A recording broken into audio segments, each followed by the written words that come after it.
Hello everyone and welcome back. Today I have something quite exciting to show you, which I finally understand myself. And it's actually really quite interesting. It's basically about one-tick pulses, but to understand one-tick pulses, I'm gonna go through a bit of a course right here on Advanced Redstone 101 or something like that. But we're gonna start it right here with the simple piston and redstone block, which can power something. So in the first tick, nothing happens. We just have it like right here. Then the second tick, we flick the lever on, and that will make the piston extend, which removes the redstone block and puts a piston on here, and puts a block right here, which is a movable block. It's not really a block, but there is something here, and the game remembers that this is going to be a redstone block, but it's not a redstone block yet, so it won't give any signal or anything. It's just a movable block. And then at the third game tick, the game will actually put a redstone block right here, which will give power. That's not very interesting, at least yet, but let's try to take a look at the opposite. So it's already powered, nothing happens here in the first game tick.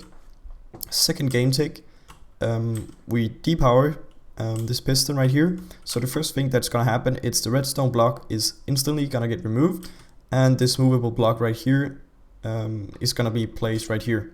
And of course it's still gonna remember that this is going to be a redstone block, and in the third game tick it's gonna put a redstone block right here.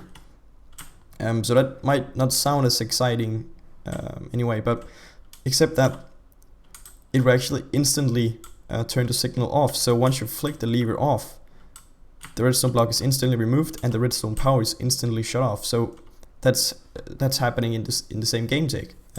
So it's basically instant wire. And we can use that right here because there is, I wouldn't say it's a trick, but it's you can use it for quite a lot of things. So right here, if you would depower right here, and actually retracts this piston instantly. And this is not a trick or anything, yeah, and you might have seen this before. But anyway, I just wanted to show you and now maybe explain it a bit. So this is what you might think would happen. You unpower the piston and it removes the redstone block, as I told you before, and it puts a movable block right here that it remembers is a redstone block, so that it the next tick can actually put a redstone block right here.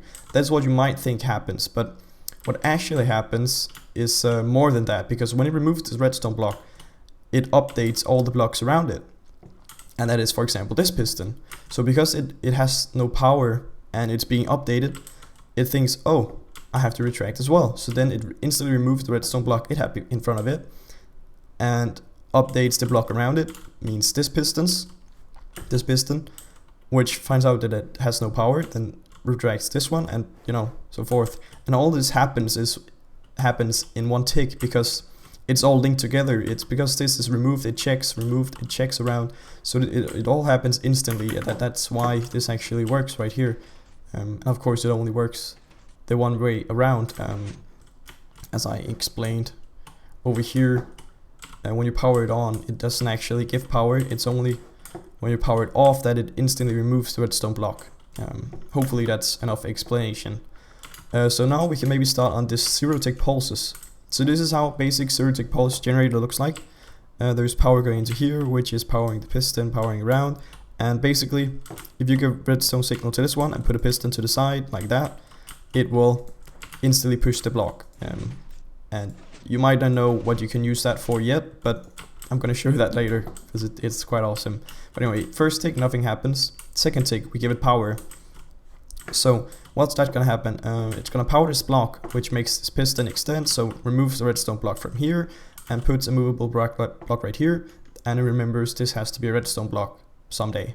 I mean, next tick. And in the same tick, something actually happens because this redstone block is removed. That updates the blocks around it again. This is this piston, and this piston is then no longer powered because it has no redstone blocks around it, because this is not a redstone block yet. It's still the same tick. So that means this piston will de-extend, which will remove the gold block from here. Oops, that was not my intention. You will move the gold block from here and put a movable block right here, which should be a gold block. And this is still in the same tick, of course, and you might think, what about that? And nothing happened. But yes, there actually happened something, because you are actually powering the block So there is gonna be an output from this block, and in the same game tick you're actually removing this block, meaning there's no output. So that is what a zero tick pulse is. It's quite hard to imagine in your mind, but basically a pulse can never be shorter than 1 tick. But right now we have a powered block and no block in the same tick, if that makes any sense. I hope it does. Let's go on and show you what you can actually make with it. So right here we have a bunch of zero tick pulse generators. It's quite hard to see.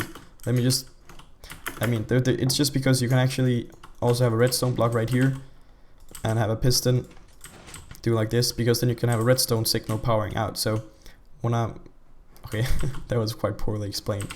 1 second here. So if you have it like this and you put redstone power into this one here, it will give off a zero tick pulse like so. But what you cannot do with it, you cannot get an output like that, and you cannot use a repeater or anything. That wouldn't work with the zero tick pulse. So to make it have an output with redstone dust, you have to use a redstone block, and then you have a piston, putting it in, making the zero tick pulse. As you can see here, this will make the zero tick pulse as well. So that's basically what I have right here. That is just zero tick pulse generator with this piston going in, putting the block right here, making a zero tick.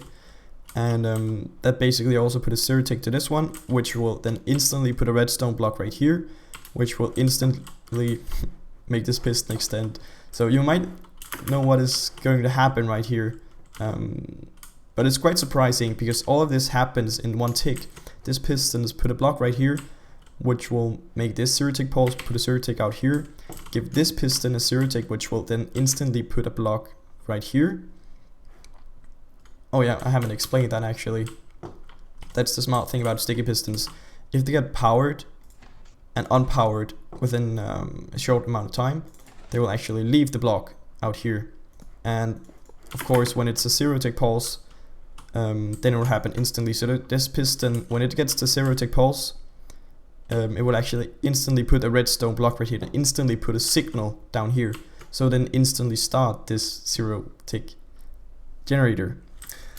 That was a lot of instant, but basically this is all gonna happen in the same tick, so instant, but it's in the correct order.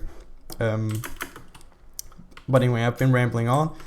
I'm just gonna show it now. This skull block is gonna travel to right here, instant. Did you see that? That was no trick. It's no trick, man. Oops. It's quite amazing, and the limitations of this are endless. I'm quite fascinated that you can get a block to travel instantly in 1 game tick.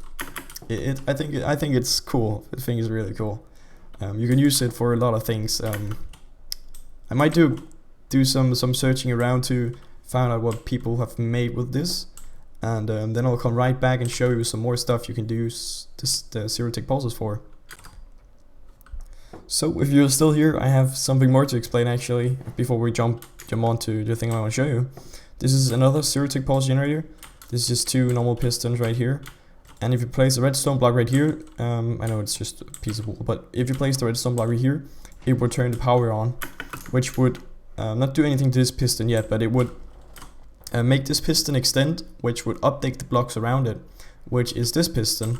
And actually a piston can actually get powered diagonally. I don't know why, it's been a bug in Minecraft forever, but that's just how it works. So this piston is actually powered, and because it's updated by this piston, it will extend, and when it's extending, it will remove the redstone block, which will shut off the power, which will make it de-extend, which will instantly put the redstone block right here and leave it like that. So I can just show you right here. Bloop, bloop, bloop, bloop. So you can put these in a loop like so over here. This is just a bunch of them looped together, and 3 redstone blocks that can actually be here together. I'm not gonna explain how there could be 3 at once, but basically you start it like this, and they just go around very fast. Let me just turn my volume down a lot. They could go around very fast, and I've hooked them up to these pistons right here, where you can actually get multiple blocks to stay in here. So there are only 2 right now. Oops. Yeah, sometimes it doesn't work. You have to get lucky. So now we have 3 in here actually. You can't see them, but they are here. And you have them, you can have them travel around. There are loads of stuff you can do with them. But I don't think you can actually destroy them now. But you can use them for a lot of things. And there is a way to stop it, but I just usually break the blocks. And something that I wanted to use it for, oh, didn't really prepare that. Because that is not really survival friendly, and it's hard to get the 3 pistons, I mean the 3 slime blocks to actually go around. Yeah, okay, let me just explain on it. The point is you have 3 of these just going around very fast, and because it's zero take all the way, they won't actually connect to each other. So what will happen is that there's always a slime block going up here. So if you throw an ender pearl on this one, it will actually bounce up. But that's quite hard to make, so I've made something myself right here. It's not really perfect, but it kind of works. So it's again zero take pulse generator right here and zero take pulse generator right here, and that will make these pistons go up and down just after each other. And if you put some water in here and slow ender pearls and stuff like that, yeah, items are jumping as well. But if you put water in here, that will actually slow down snowballs and stuff like that, so they will jump around in the water. And the same thing happens to ender pearls. I know this is not really the topic. I mean, it's kind of the topic, but let's see. Game mode 0. We can throw ender pearls into here, and they will just keep being in there until we stop it. Then it will land. Of course, you could stop it in some other way where the water wouldn't go out, but I don't know, it's quite cool, I think. So you can use that for teleportation, you know. If you shut it off from, like, if you have redstone line, there's like 1,000 blocks long where you used zero take pulses, so it would be instant. Then you could actually press a button 100 blocks that way and instantly get teleported to over here. So yeah, that's kind of what I'm working on our survival servers. It's a big deal. So anyway, thank you guys for watching. Hope you liked it. I haven't done a tutorial on like explaining stuff before. Hope you liked it. Hope you stayed till the end, and I will see you guys in the next video.